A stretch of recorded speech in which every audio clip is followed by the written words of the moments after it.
할렐루야. 우리 주 예수 그리스도의 은혜와 평화가 예배 자리에 함께하는 여러분들의 삶 가운데 가득하게 되시기를 간절히 기원을 드립니다. 교회 소식 시간에 잠깐 언급드렸지만 다시 한 번 더 여러분에게 부탁을 드립니다. 여러분, 1년 중 우리가 예배 드리는 날 중에 가장 중요한 날 중에 하나가 부활주일입니다. 성탄주일도 중요하겠지만 개인적으로는 부활주일이 더 중요하다고 생각을 합니다. 여러분, 이 부활주일 날 나 혼자 나와서 예배 드리는 그 신앙이 잊지 마시고, 여러분, 멀어져 있던 예배 자리에 멀어져 있던 이들을 초청해서 우리 함께 예배 드렸으면 좋겠고, 혹 물리적으로 거리가 너무 멀리 사는 자녀분들은 가까운 교회라도 꼭 가서 예배 드리라고, 부활주일 하나님 앞에 꼭 예배 드려야 된다고 이렇게 권면하셔서 정말 어디에 있든 우리가 온 가족이 함께 예배할 수 있는 그런 은혜의 날이 되기를 다시 한번 부탁을 드립니다. 2000년대 초반에 중국의 관영 CCTV에서 방영된 큰 감동을 준 사건이 하나 있었습니다. 어떤 이야기냐?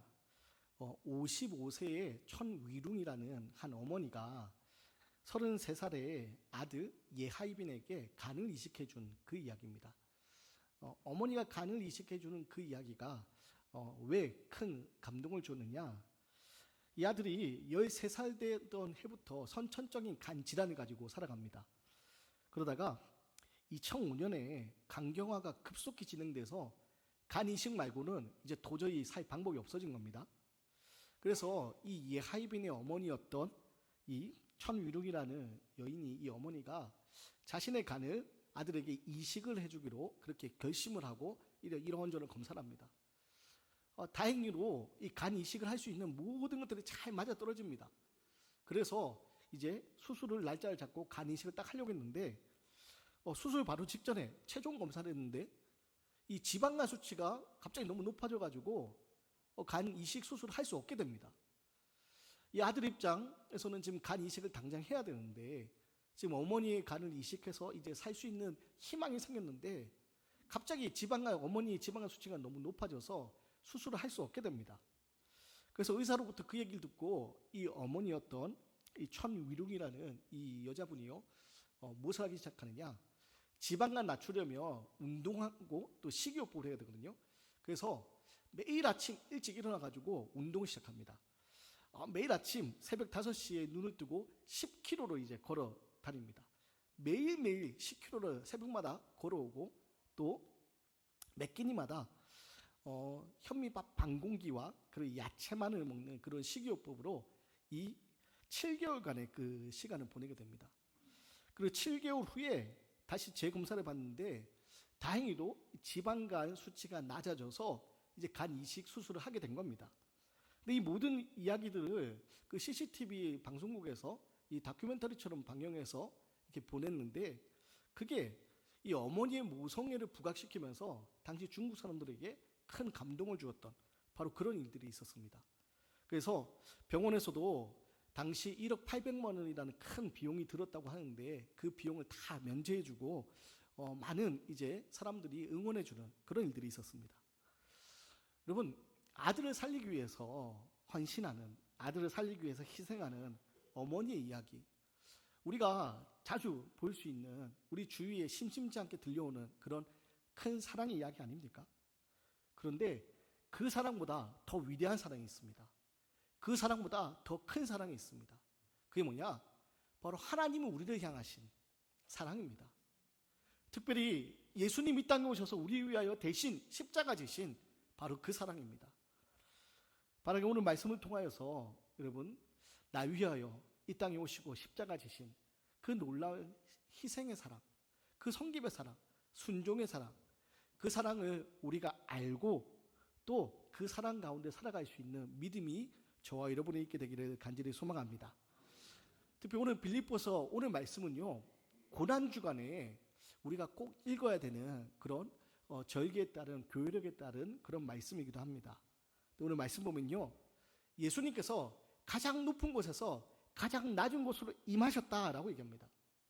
가장 높은 보좌 위에 계셨던 예수님께서 가장 낮은 곳으로 임하셨다라고 성경이 증언합니다.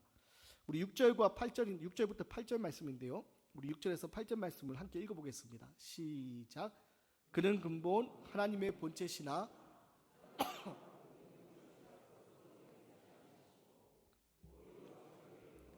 종의 형체를 가지사 사람들과 같이 되셨고 사람의 모양으로 나타나사 자기를 낮추시고 죽기까지 복종하셨으니 그 십자가에 죽으심이라. 아멘. 여러분, 성경은 뭐라고 증언합니까?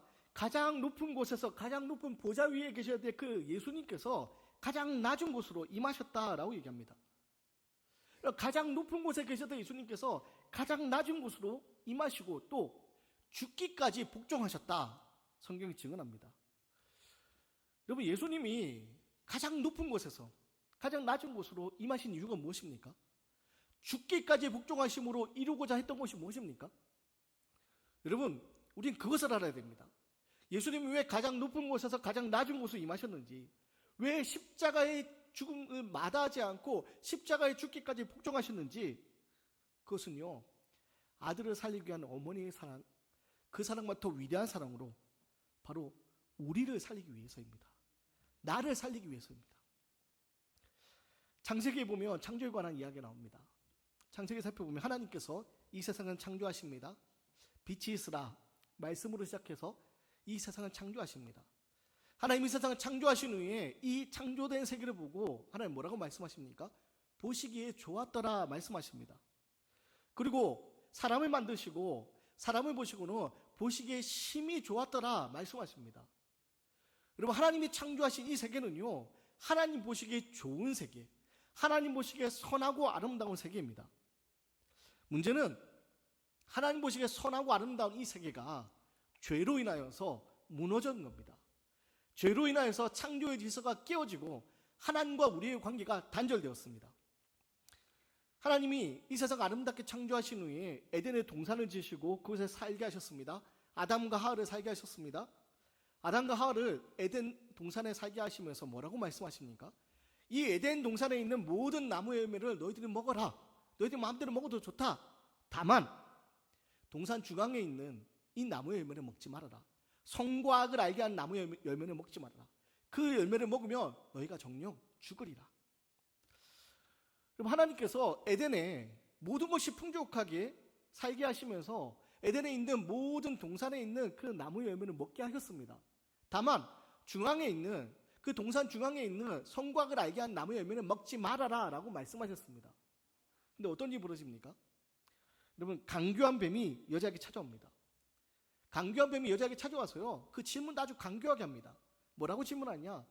정말 가운데 있는 동산 중앙에 나무의 열매는 먹지 말라고 하셨냐? 그렇게 묻지 않습니다. 뭐라고 묻느냐? 하나님이 정말 모든 나무의 열매는 먹지 말라고 하시더냐? 여자가 대답합니다. 아니다. 하나님이 이 동산의 모든 열매를 우리에게 먹게 허락하셨다. 다만 그 중에서 동산 중앙에 있는 나무의 열매는 만지지도 먹지도 말라고 하셨다. 그것을 먹으면 우리가 죽는다 하셨다. 뱀이 강교하게 찾아와서 여자에게 이렇게 하고 여자가 대답을 합니다. 근데 뱀이 뭐라고 합니까? 너희가 결코 죽지 아니하리라. 하나님이 말씀하셨는데 뱀은 반대로 얘기합니다. 그것을 먹는 날에는 너희가 하나님처럼 될 것이다.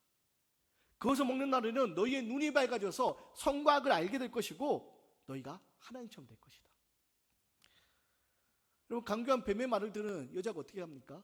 그 뱀의 이야기를 듣고 그 나무의 열매를 보니까 보암직도 하고 먹음직도 하고 결국 어떻게 합니까? 먹지 말아라. 먹으면 죽으리라 말씀하셨는데 먹지 말아라는 하나님의 말씀에 불순종합니다. 결국 여자는요, 그 나무의 열매를 먹고 남편에게도 줍니다. 하나님 먹으면 죽으리라, 먹지 말아라 말씀하셨습니다. 그런데 여자는요, 강교한 뱀의 이야기에 속아서 불순종함으로 하나님의 말씀을 어기게 됩니다. 뱀은 너희가 결코 죽지 아니하리라, 너희의 눈이 밝아져서 선과 악을 알게 되리라 말했는데 뱀의 말처럼 그렇게 됐습니까? 아닙니다. 하나님의 말씀처럼 먹으면 죽으리라는 그 말씀처럼 결국 아담과 하와는요, 불순종으로 인하여서 에덴에서 쫓겨나는 신세가 되었고 불순종으로 인하여서 영원한 죽음에 이르게 되었습니다. 그리고 아담의 후손 우리들은요, 모두 죽음의 그늘 아래 살아가게 되었습니다. 불순종으로 쫓겨난 우리들은 하나님의 관계가 깨어지고 단절되어서 이 땅에서 죄로 인하여서 죄의 대가를 치러야 되는 심판을 피할 수 없는 존재가 되어버렸습니다. 근데 여러분, 이런 심판을 피할 수 없는 죄 가운데 사망의 그늘 아래 살아갈 수밖에 없는 우리들, 이런 우리들을 하나님 보시기에 어떤 마음이셨을까요? 하나님 보시기에 어떤 마음이셨을까요? 내가 먹지 말라고 했는데 그 말 안 믿고 먹더니 꼴 좋다 그러셨을까요? 그러지 않을 겁니다. 제가 하나님 아버지의 마음을 다 알 수는 없지만 자녀를 키우는 그 아버지의 마음으로 조금 이해하는 부분이 생기더라고요. 자녀를 키우다가 아이들이 잘못된 길로 들어설 때가 있습니다. 하지 말아야 될 일을 할 때가 있습니다. 그러면 어떻게 합니까? 야단을 칩니다. 훈계합니다. 근데 여러분, 자녀에게 야단을 치고 훈계하지 마. 그 자녀가 잘못했다고 해서 그 자녀를 쫓아내지 않습니다. 난 너 같은 자식 둔 적 없어. 넌 더 이상 내 자녀가 아니야. 내 아들이 아니야. 내 딸이 아니야. 그러면서 쫓아내지 않습니다. 야단을 치뿐입니다. 그런 짓을 하지 말아야 될 일을 한 것에 대해 안타까울 뿐입니다. 그리고 그 길에서 돌아오기를 바랄 뿐입니다. 여러분, 하나님 우리를 보시면서 그런 마음 아니겠습니까? 하나님 아름답게 이 세상을 창조하시고 이 세상 가운데 하나님 은혜 가운데 살기를 원하셨건만 그만 불순종으로 인하여서 죄의 길로 들어서고 불순종으로 인하여서 이 땅에서 심판을 받을 수밖에 없는 우리들, 이런 우리들을 보고 하나님은요 꼴 좋다고 생각하지 않으십니다. 이런 우리들이 그 사망의 자리에서 벗어나서 다시 하나님의 생명의 자리로 나오기를 기다리고 계십니다. 그래서 하나님 어떻게 하십니까? 여러분, 수많은 예언자들 보내셔서 하나님 말씀하십니다. 돌아오라고. 너희들 지금 돌아와야 된다고. 더 이상 사망의 자리에 있으면 안 된다고. 돌아오라고. 그 사망의 자리에 머물러 있지 말고 돌아오라고. 예언자들을 통해서 수없이 하나님 우리에게 말씀하십니다. 그런데 안타까운 것은 어리석은 우리들은 돌아오라는 그 말에 귀를 기울이지 않았습니다. 나의 욕망을 위해서 살아가며 영원에 대한 관심 없이 순간의 즐거움을 위한 삶을 살아갈 뿐이었습니다. 그리고 이런 악순환 가운데서 하나님이 새로운 일을 계획하시고 행하셨습니다. 그게 뭐냐? 하나님이 직접 이 땅에 오셔서 인간의 몸으로 이 땅에 오셔서 우리의 죄를 대속해 주시는 것이었습니다. 바로 예수님이 이 땅에 오셔서 성육신하셔서 우리의 죄를 대속해 주시는 것, 바로 그 일이었습니다. 자, 오늘 그런 이해 가운데서 오늘 6절과 8절 말씀을 다시 한번 읽어보겠습니다. 우리 6절부터 8절 말씀 다시 한번 읽겠습니다. 시작.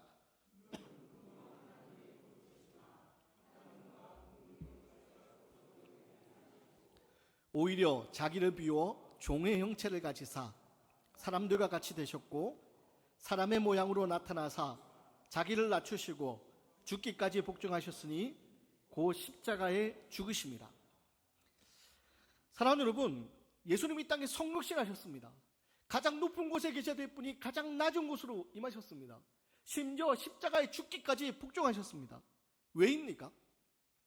사망 아래 죄의 대가를 치를 수밖에 없는 우리들, 심판받을 수밖에 없는 우리들을 살리기 위한 하나님의 새로운 일이었습니다. 영원한 죽음의 자리에 있는 우리들을 건져내셔서 영원한 생명의 자리로 나아가게 하시는 하나님의 새로운 계획이었습니다. 사랑하는 여러분, 고난주간이 시작되는 이 일 앞에 우리가 오늘 말씀을 통해서 붙들어야 될 것은요, 바로 하나님께서 인간의 몸으로 성육신하셔서 예수 그리스도의 십자가를 통하여서 우리를 살리기 위해서 이 땅에 오셨고 가장 낮은 몸으로 임하셨다는 그 사실, 우리는 그 사실을 기억해야 됩니다. 바로 이 한 주간 여러분, 가장 높은 곳에서 가장 낮은 곳으로 임하신 그 주님의 모습을 우리가 기억하고 주님이 걸어가셨던 십자가의 길을 말씀과 기도의 자리에서 함께 걸어갈 수 있게 되기를 주님의 이름으로 간절히 기원드립니다. 가장 높은 곳에서 가장 낮은 곳에 임하신 예수님께서 그렇다면 우리에게 보여주신 길이 뭐냐? 그것은요, 십자가의 길인데 그 십자가의 길은요, 순종의 길입니다. 십자가의 길, 순종의 길은요, 편한 길은 아닙니다. 쉬운 길도 아닙니다. 고통스러운 길입니다. 그런데 그 길이 생명의 길이기 때문에 예수님은요, 십자가의 길을 걸어가셨고 순종의 길을 걸어가셨습니다. 여러분, 예수님에게도 이 십자가의 죽음은요, 쉬운 일이 아닙니다. 온전한 인간의 몸으로 오셨기 때문에 십자가의 고통은요, 피하고 싶으셨습니다. 그래서 마태복음 26장에 보면 어떤 일이 벌어집니까? 예수님이 십자가의 죽음 앞에 겟세마네 동산에 올라서 기도합니다. 어떻게 기도하십니까? 제자들에게 말씀하시기를 내 마음이 매우 고민하여 죽게 되었으니 너희는 여기 머물러 나와 함께 깨어있으라. 예수님이요 너무 괴로우시니까, 십자가의 죽음을 생각할 때 너무 괴로우시니까, 마음이 너무나 근심이 되시니까 제자들에게 함께 깨어있으라고 말씀합니다. 그리고 겟세마네 동산에서 예수님이 기도합니다. 그 기도의 모습에 대해서 누가복음 22장에는 뭐라고 표현하냐면요, 예수님이 간절히 엎드려 기도하실 때 그 땀방울이 떨어지는데 땅에 떨어지는 땀방울이 핏방울같이 되더라. 여러분, 예수님이요 간절한 마음으로 그 십자가 앞에 기도합니다. 십자가의 길은요 예수님에게도 고통의 길이었고 어려운 길이었기 때문입니다. 괴롭고 두려운 길이었기 때문입니다. 그래서 겟세마네 동산에서 예수님 기도할 때 어떻게 기도하십니까? 아버지, 하실 수 있으면 이 잔을 내게서 지나가게 하소서. 무슨 뜻입니까? 아버지, 이 십자가의 죽음이 너무 괴로우니까 이 방법 말고 다른 방법도 있을 수 있지 않겠습니까? 할 수 있으면 이 잔을 내게서 피하게 하소서, 지나가게 하소서. 그런데 여러분, 그 기도는 어떻게 끝마칩니까? 할 수 있으면 이 잔을 피해가게 해달라고 기도하시던 예수님이 그 마지막 기도는 어떻게 됩니까? 그 기도는요 거기서 끝이 아닙니다. 그 기도의 뒤에 이어지는 말이 있습니다. 그러나 나의 뜻대로 말고 아버지 뜻대로 하시옵소서. 여러분, 예수님의 그 기도는요 순종의 기도로 마무리됩니다. 그리고 예수님은 십자가를 순종으로 지셨습니다. 골고다 언덕길 그 괴로운 길을 십자가를 지고 올라가고요, 십자가에 매달리셔서 창에 찔리시고 못에 박히시면서 피 흘리시면서 고통을 당하셨습니다. 죽으셨습니다. 땀방울이 핏방울이 되도록 간절하게 기도했지만, 될 수 있으면 이 잔을 피하고 싶었지만 예수님은요 순종하셨습니다. 그것이 하나님의 뜻이었기에, 그것이 아버지의 뜻이었기에, 그것이 생명을 살리는 길이었기에, 그리고 그 순종을 통해서 우리는요 지금 사망의 자리가 아니라 영원한 생명의 자리로 나아갈 수 있게 된 겁니다. 그리고 이에 대해서 로마서 5장에서 19절에 뭐라고 하냐, 이렇게 얘기합니다. 한 사람이 순종하지 아니함으로 많은 사람이 죄인이 된 것 같이 한 사람이 순종함으로 말미암아 많은 사람이 의인이 되리라. 여러분, 예수님의 한 사람의 순종을 통하여서 우리는 영원한 생명을 얻게 됐다는 겁니다. 사랑하는 여러분, 우리가 걸어가야 될 길은 바로 이 순종의 길입니다. 이 순종의 길이 때로는 너무나 괴롭게 보이고 너무나 답답해 보이고 너무 힘들어 보이지만, 이 길을 걸어갈 때 생명의 길이 우리에게 펼쳐지기 때문입니다. 그래서 여러분, 끝으로 이 고난주간, 이제 우리가 내일부터 시작된 이 고난주간에 우리가 걸어가야 될 길은요 철저하게 말씀 앞에 순종하는 길이 되어야 되고, 철저하게 낮아지는 길이 되어야 됩니다. 우리나라의 최초의 목사 안수를 받은 사람이 1907년에 평양에서 나옵니다. 7명의 조선 사람들이 목사 안수를 받습니다. 근데 7명의 조선 사람들이 선교사를 통해서 목사 안수를 받으면서 무슨 생각을 하냐, 우리 중에도 이제 우리 조선인 중에도 목사 안수를 받았으니까 우리 중에 한 사람은 선교사가 돼야 되지 않겠냐, 그러면 선교해야 되지 않겠냐, 그러면서 그들이 그 중에 한 사람을 뽑습니다. 그리고 이기풍 목사님이라는 분이 선교사로 뽑히게 되어서 어디로 선교를 가게 되냐, 제주도로 선교를 가게 됩니다. 근데 이기풍 목사님이 어떤 분이냐, 1865년에 평양에서 태어났는데요, 깡패로도 알려지고 하급 경찰 관리로도 알려졌던 분입니다. 아마 그 당시 이제 경찰로서 활동하면서 또 많은 여러 가지 일들을 이렇게 힘을 이용해서 했던 분이신 것 같고, 또 철저한 유교 사상을 지키려고 애썼던 분입니다. 그래서 당시에 마펜시라는 선교사님이 조선 땅에 들어왔을 때, 이 이기풍 목사님이 당시 목사가 아니었을 때, 이 외국인 선교사가 이상한 겁니다. 외국인 선교사가 들어와서 이 조선을 어지럽히는 것처럼 보이는 겁니다. 그래서 어떻게 하냐, 이 마페 선교사님에게 돌을 집어 던집니다. 그래서 이 선교사님이 돌에 턱에 맞아가지고요 턱을 크게 다칩니다. 그뿐만 아니라 이 이기풍 목사님이요 평양 대부흥운동의 진원지였던 장대현 교회가 건축될 때 그 교회를 가서 부수기까지 한 그런 사람입니다. 근데 이분이 유교를 지켜야 되는 그 사명감에 이렇게 선교사들을 배척하고 박해하고 있을 때 어느 날 하나님의 음성을 듣게 됩니다. 어떤 음성을 들으냐? 기풍아 기풍아 네가 왜 나를 핍박하느냐. 마치 사도 바울이 그 유대교를 지키기 위해서 그리스도인을 잡아 그 감옥에 가둔 그 일을 할 때 담에서 도상으로 가는 때 하나님의 음성이 들렸던 것처럼, 주님의 음성이 들렸던 것처럼 이 이기풍 목사님에게 그 음성이 들립니다. 기풍아 기풍아 네가 왜 나를 핍박하느냐. 그 음성을 듣고 이기풍 목사님이 그 자리에서 꼬꾸라지고 이후에 예수를 믿게 됩니다. 그리고 우리나라 최초의 목사 중 한 명으로 안수를 받게 됩니다. 근데 여러분, 최초의 목사 안수를 받은 이 이야기도 정말 중요한 이야기지만 이분이 최초의 목사 안수를 받고 제주도로 선교를 가게 됐다고 했잖아요. 근데 여러분, 오늘날에야 제주도 가는 것이 비행기만 타면 금방 가지만 당시만 하더라도 제주도 가는 것이 쉽지 않았다고 합니다. 목포에서 배를 타고 가는 일이었는데요. 가다가 풍랑도 만나고 그래서 계획했던 것보다 훨씬 더 늦어지고 또 제주도에 갔더니 여러분, 제주도 방언, 요즘에야 이제 표준말을 많이 쓰지만 당시 방언이 더 심했을 거 아니에요. 제주도 방언을 하나도 알아듣지도 못하겠고 너무 힘들었다고 합니다. 너무 힘들어가지고 제주도에서 선교를 하다가 이기풍 목사님이 그 마페 선교사님에게 편지를 씁니다. 선교사님, 너무 힘듭니다. 내가 이제는 그만 포기하고 다시 올라가야 될 것 같습니다. 근데 그 편지에 마페 선교사님이 답장을 보냅니다. 뭐라고 답장을 보내냐? 이렇게 답장을 보냅니다. 목사님, 당신의 편지를 보니 포기하고 싶다고 얘기하는데 지금 내 턱에는 당신이 던진 돌로 인한 흉터가 아직 나에게 남아있습니다. 이 흉터가 아물 때까지는 거기서 끝까지 선교하십시오.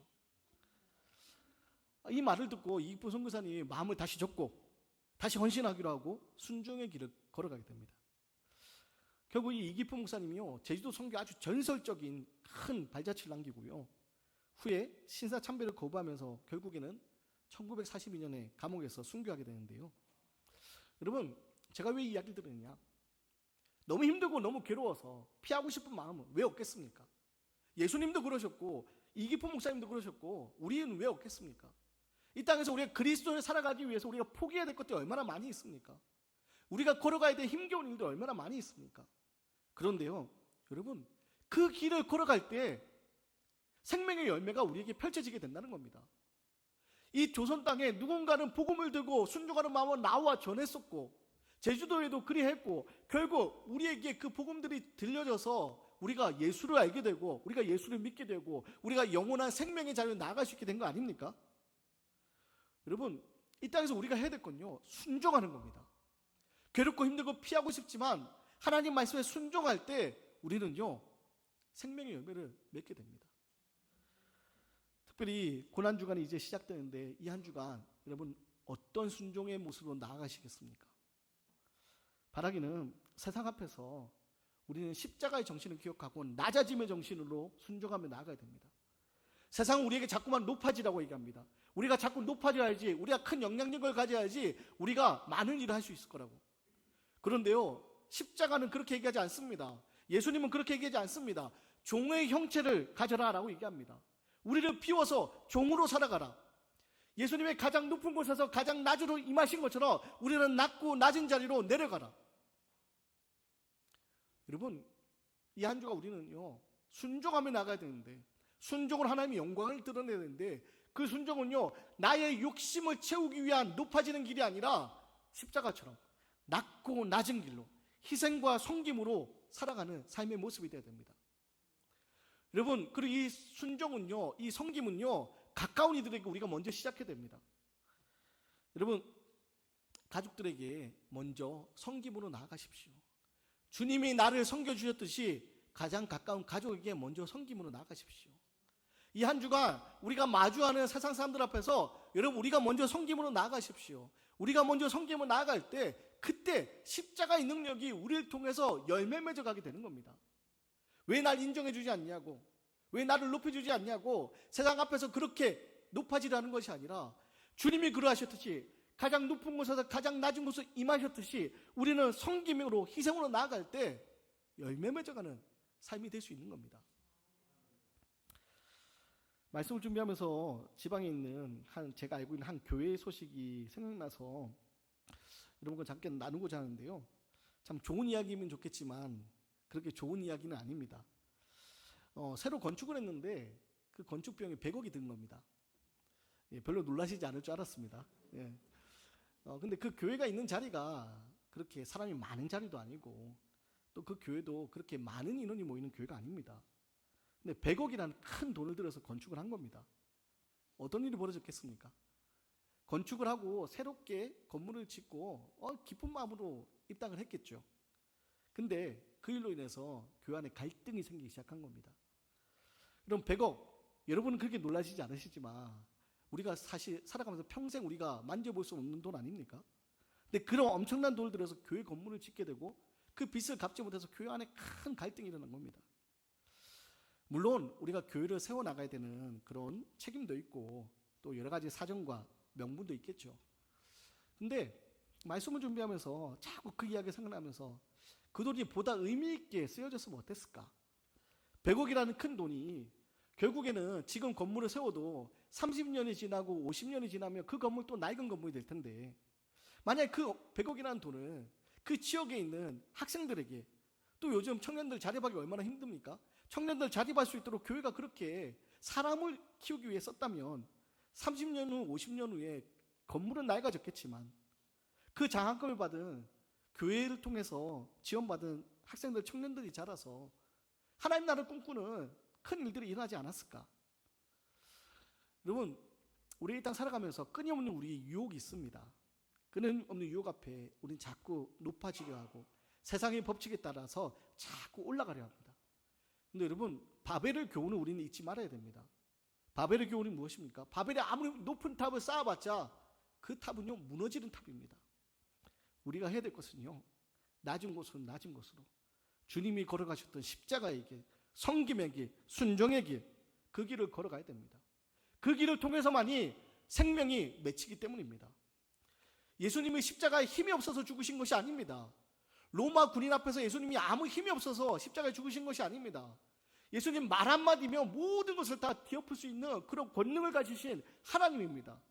그런데 예수님은요 그 힘을 그렇게 사용하지 않으셨습니다. 그 힘은 생명을 얻기 위한 십자가의 고통과 죽음으로 나아가는 그 길을 위해 섰습니다. 사랑하는 여러분, 우리가 걸어가야 될 길도 바로 그 십자가의 길입니다. 바라기는 이번 한 주간 여러분 나를 위해 쓰는 것보다 주를 위해 쓸 수 있는 우리의 모습이 되었으면 좋겠고, 나를 위한 삶이 아니라 주를 위한 삶을 위해서 돌아보았으면 좋겠고, 우리가 할 수 있는 섬김의 자리가 무엇인지, 우리가 할 수 있는 섬김의 자리가 무엇인지 잘 돌아보면서 가장 가까운 가족들에게부터 또 우리 교우들에게 또 이웃들에게 여러분 십자가의 정신으로 섬김으로 순종하며 하나님의 영광을 나타낼 수 있는 저와 여러분의 모습이 되기를 주님의 이름으로 간절히 기원드립니다.